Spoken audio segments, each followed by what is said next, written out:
A kao i prošli put, evo, mi smo pripremili za vas večeras jedan prilog Tanje Vu, dakle naše suradnice i pjesnikinje, pa evo 2 minute jedne fine poezije taman za vas, a nakon toga ko prvi na telefon njegova knjiga.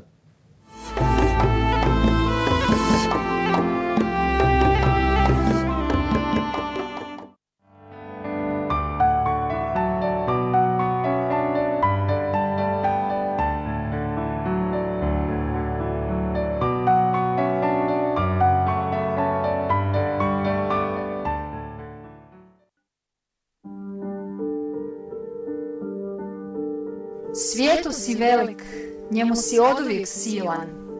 Osvoji ga ponovo spoznajom svoje veličine. Stopala ti nikada i nisu dodirivala tlo. Letio si oduvijek, visina je značila dom. Zašto zaboravljaš moć gledanja odozgo? Normalno je biti svjestan blještave cjeline. Sjedni na ljuljačku svojega moćnog djetinjstva i njome opet probudi tron usnule vječnosti.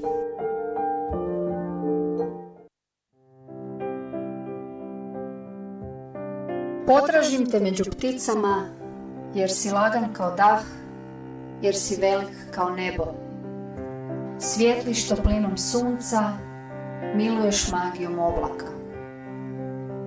Potražim te među pticama, jer si prostran kao krila, jer si slobodan u svom letu.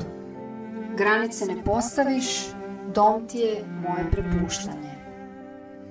Potražim te među pticama, ovaj svijet je samo slika, tamo gdje ja te čuvam, boje još su netaknute, vrijeme još ne pokrenuto.